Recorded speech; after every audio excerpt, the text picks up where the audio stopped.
Salut tout le monde, c'est Gaming Off, bienvenue dans cette nouvelle vidéo sur Airport CEO. Je pense que là ça va être la dernière pour une semaine parce qu'après je vais en faire une autre. Donc là regardez, enfin les aires de dégivrage marchent. Si vous demandez. Non, là je ne suis plus à l'aéroport de l'île Maurice. J'ai décidé de me délocaliser dans un aéroport où il fait un peu plus froid. Comme vous voyez, on est au printemps et il fait moins 24 degrés. C'est... comment vous dire? Vous montrer juste où on est. Regardez, c'est même pas sur la carte. On est tout en haut du globe. Normalement, j'ai pris le point le plus haut au Groenland et je me suis dit... attends, mais on ferait pas un aéroport là pour tester? Donc du coup, là, ça va être mon nouvel aéroport que vous allez voir désormais dans une nouvelle vidéo sur Airport CEO. C'est un aéroport qui m'a pris tellement longtemps à faire. Donc pour l'instant, il y a une seule porte ouverte parce que je viens juste de l'inaugurer. Donc voilà. N'hésitez pas à me dire en commentaire de ce que vous en pensez. D'ailleurs, je vous remercie parce qu'avec les tags, il y a un peu plus de vues sur mes vidéos et ça me fait vraiment plaisir. Donc on va remettre en fond. Donc là, on a un avion à l'Italia, donc qui va à Oak, donc à Auckland quoi. Donc là, on a nos salons des compagnies aériennes, les fameux.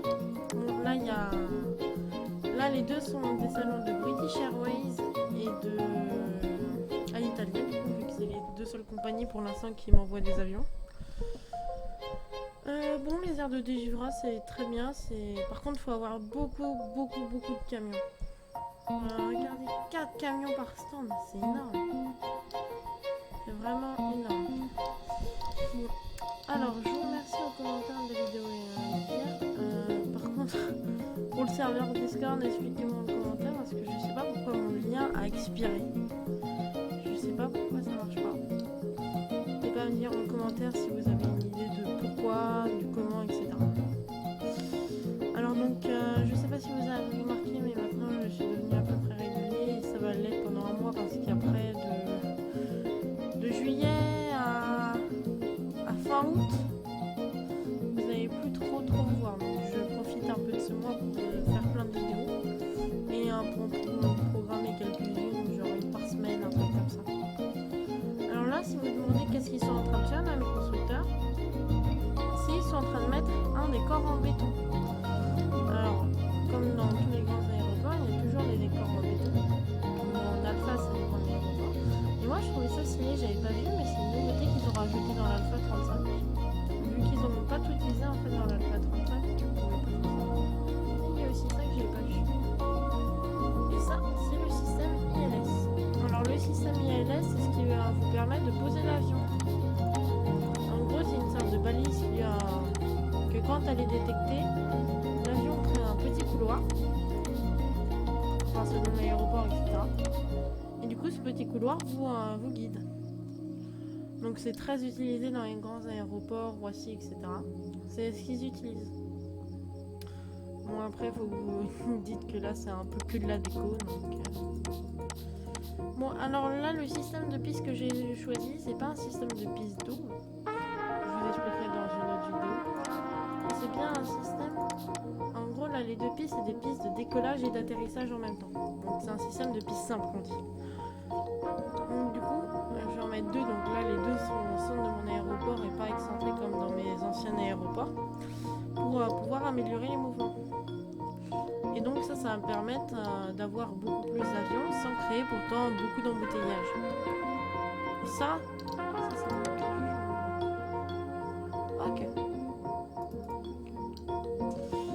Donc là, notre avion est lancé. Donc là, on va avoir plein de trucs comme ça que j'adore faire. Alors ça me rappelle un peu un aéroport à Roissy. Ils font ça dans le terminal 1. Genre, ils font des petits halls comme ça. C'est pas ça. Je trouve ça trop stylé. Alors donc là, on va découvrir un peu. Là, ça va être en mode. Moi, j'aime bien. On peut changer la couleur des sols. C'est assez sympathique,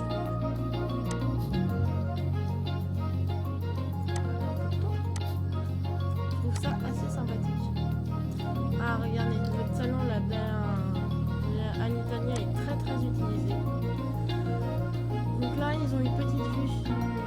sur le parking, hein, au bout d'un moment tu choisis pas. Hein. Ouais, je suis payée. Hein. C'est le principal. Alors là, quand même, je vais vous montrer comment on fait du coup pour avoir une belle porte.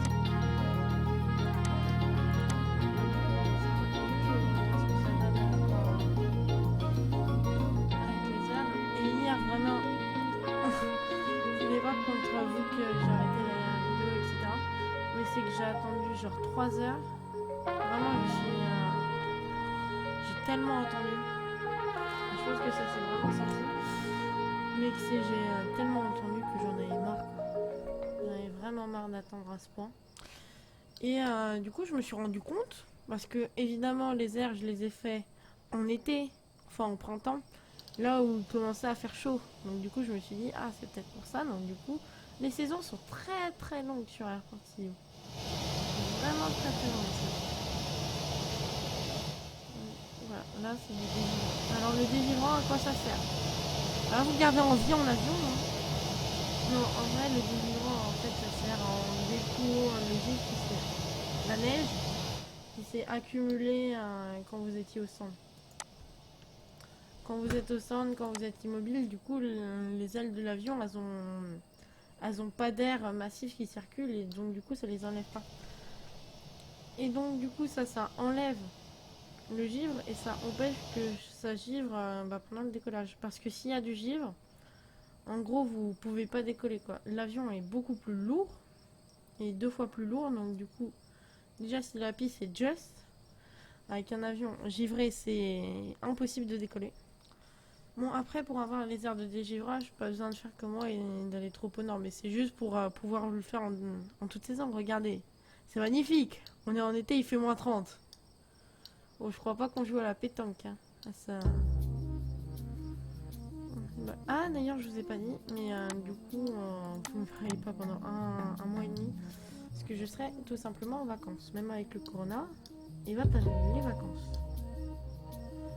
Et pendant les vacances, je ne serai pas chez moi.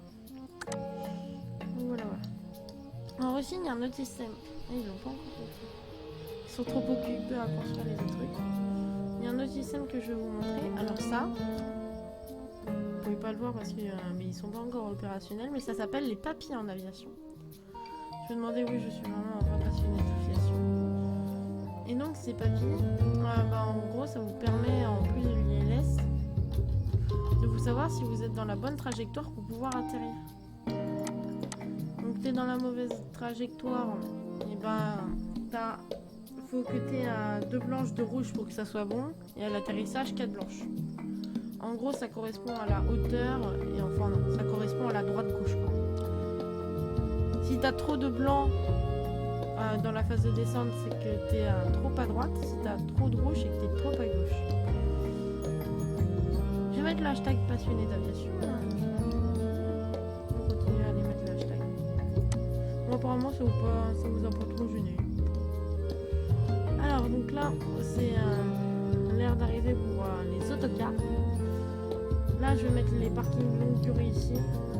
Enfin, je vais continuer déjà à expandre mon terminal au fur et à mesure des vidéos. Alors, un sondage s'affiche maintenant et j'aimerais juste savoir si vous avez envie que je mette comment ça s'appelle déjà, que je vous fasse un time-lapse. Enfin, je vous en avais déjà fait à l'époque, mais pas sur ce jeu-là. Que je fasse une vidéo, bon, peut-être pas toute une vidéo, où je fais un time-lapse de la construction de l'aéroport. Et que je débriefe en voix par-dessus. Bon, dites-moi si ça vous intéresse. Je sais pas combien de temps. Je vais voir ça fait combien de temps qu'on tourne et je reviens. Alors je reprends après du coup la courte pause. Bon, il me reste encore 5 minutes. Alors, donc là, on est avec... Bon, j'ai dû couper la musique parce que je me suis rendu compte quand même qu'elle était un peu forte. Je vais la remettre un tout petit peu si vous voulez. Et en fait, je m'étais pas rendu compte, mais... Voilà. Je vais me remettre au volume où j'étais parce que sinon vous allez trop entendre.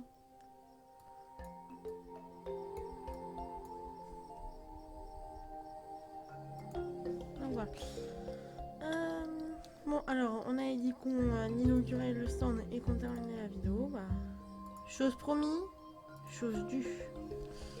Bon, alors déjà, pour embarquer, il faut une chose. Donc déjà, on va afficher, parce que si les gens ne savent pas c'est quel vol, eh ben, ils vont pas embarquer. Et moi, j'aurais eu un col 15 $ par passager. 15 $, c'est... Bah, vous les rentabilisez, mais déjà, c'est à rentabiliser pour les infrastructures. Les 15 $, c'est la compagnie en fait qui verse. Donc 15 $, bah déjà ça rentabilise tout l'aéroport qui est déjà une mince à rentabiliser. Les fins survival, non. C'est vraiment hyper cher. Parce que là, vous voyez la piste, hein. Donc une piste grande, 1 million. Donc là, il y a 2 millions de pistes pour les sorties, les papiers, les équipements, le décor, les véhicules, etc. Attends, je crois qu'il y a même la valeur de l'aéroport. Tableau de bord, voilà. Valeur de l'aéroport. Alors, valeur du PDG, 18 millions. Ouais, non, je sais, je suis un grand joueur. C'est très cher. Valeur de l'aéroport, 11 391 930. Donc, les 15 $, on doit les rentabiliser, vous voyez. Enfin, 15 € plutôt, parce que j'ai mis en euros, pas en dollars. Bon, en euros, c'est mieux qu'en dollars, hein, j'ai envie de vous dire. Alors, je vais attendre que mes ouvriers construisent. Donc, on va mettre x3. Alors, si vous demandez là pourquoi il n'y a plus personne, c'est pas parce que j'ai plus de contrat. C'est juste parce que entre minuit et 4 h du matin, c'est fermé. Il n'y a pas personne. Donc là, vous voyez tout le monde qui se précipite, c'est parce qu'il y a l'embarquement d'un British Airways pour Denver. Alors, c'est quoi comme avis? Donc là, ça sera celui-là pour Denver. 787-10, c'est un très bel avion. C'est plus grand que le 8, c'est plus grand que le 9. Et voilà. Bon, on va créer des files d'attente parce que vous pouvez créer des files d'attente parce que sinon ça fait des attroupements massifs. Donc, vous pouvez pas en créer pour tout, mais pour la sécurité, pour ça vous pouvez en créer. Et c'est plutôt cool. Moi j'ai pas encore le service de bagage. Bah vous savez quoi, ça sera sûrement dans la prochaine vidéo, le service de bagage. Ah c'est dit. Ah oui c'est dit. Bon, donc du coup à terme je voudrais ouvrir toutes les portes, mais ouvrir une porte ça sera genre une porte par heure je pense. Et faire évidemment le deuxième terminal. Je pense sera un tout petit peu un chouïa plus petit. Vraiment j'ai fait de beaux trucs hein, ici.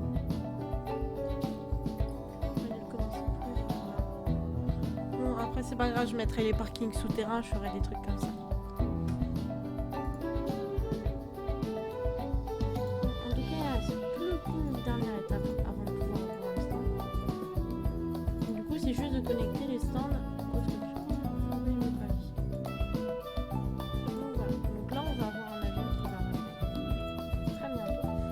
Faut savoir que là, j'ai mis en planificateur automatique parce que sinon, vous devez planifier à chaque vol parce qu'il y a des fréquences de vol, donc que ce soit quotidien, soit je sais pas moi, unique,